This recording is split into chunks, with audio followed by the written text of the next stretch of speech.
najhladnijem dijelu svijeta, tamo gdje vjetrovi nikad ne spavaju, postojalo je drvo života, Yggdrasil. Njegovo korijenje dodirivalo je svjetove bogova, ljudi i mrtvih. Pod njim je počelo sve i pod njim će se sve završiti.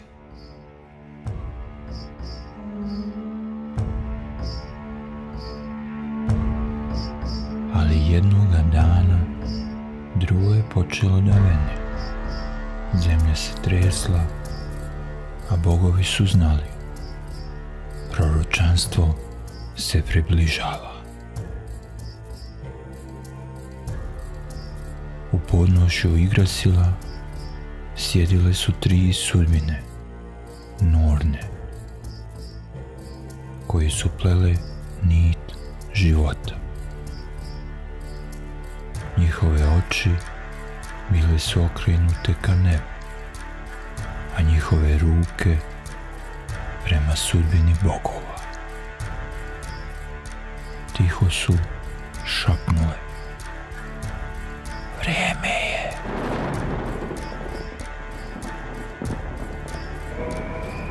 Najprije je došla zima, neobična, već duga, beskrajna zima bez kraja.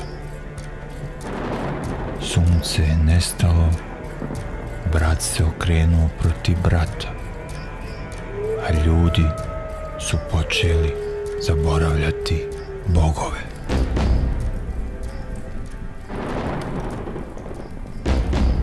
Tada su se pokrenule sile tame. Loki, bog prevare, oslobodio je svoju djecu, Vuka, Fenrira, zmiju, Jormungand i vojsku mrtvih iz podzemlja kojom je vladala njegova kćerka Hel. Nebesa su zadrhtala, a bogovi su znali: počelo je.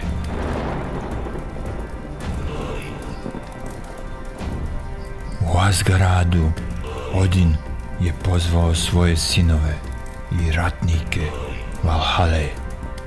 1000 duša stajale su spremne, a njihovi štitovi blistali su poput sunca. Odin je govorio glasom koji je tresao dvorane: došao je čas.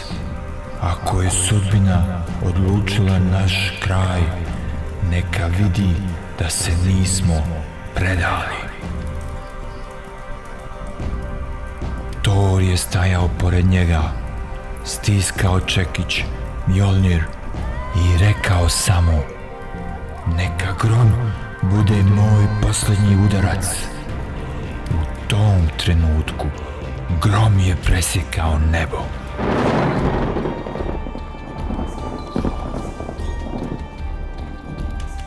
Zemlja se otvorila, vatre su progutale planine, more se uzburkalo. Iz dubine se podigla zmija Jormungand, tijela duga koliko i svijet sam. Na drugoj strani iz tame je izašao Fenrir, Vuk veći od planina, oči crvene kao krv. A iz podzemlja je došla Hel, predvodeći vojsku mrtvih, na njenom čelu Loki sa osmijehom koji obećava kraj svega.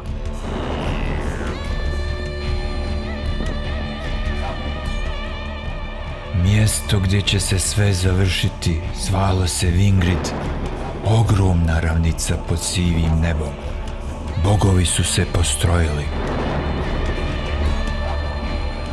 Odin na svom konju Sleipniru, koplje Gungnir u ruci, naspram njega Fenrir.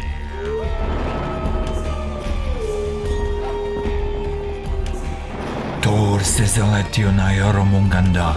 Svaki udarac čekića raznio bi oblake. More se dizalo, gromovi udarali i činilo se da sam svijet diše njihovim udarcima.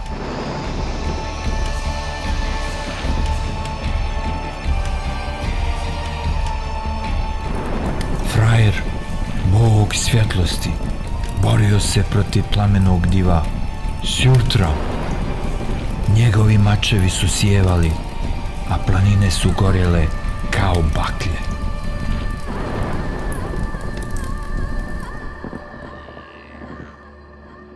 Odin je jurnuo na Fenrira, ali ga je vuk progutao.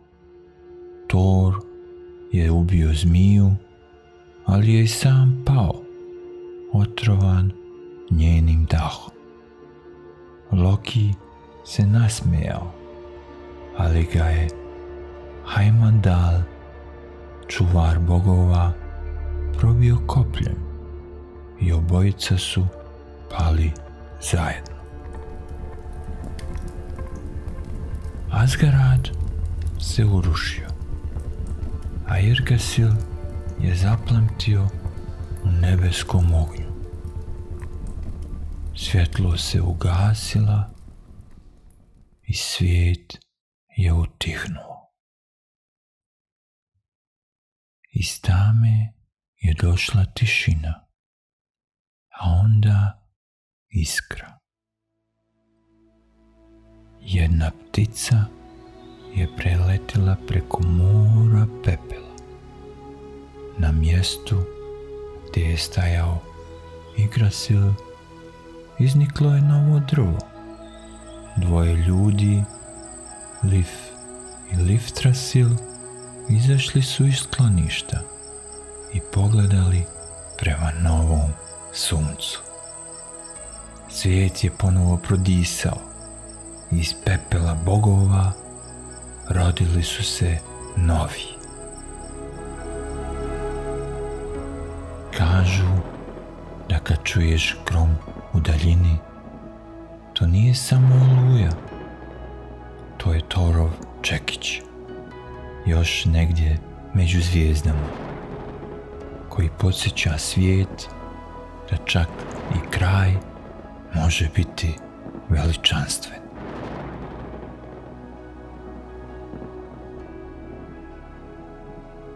Do sljedeće legende nek vas čuva tišina bogova.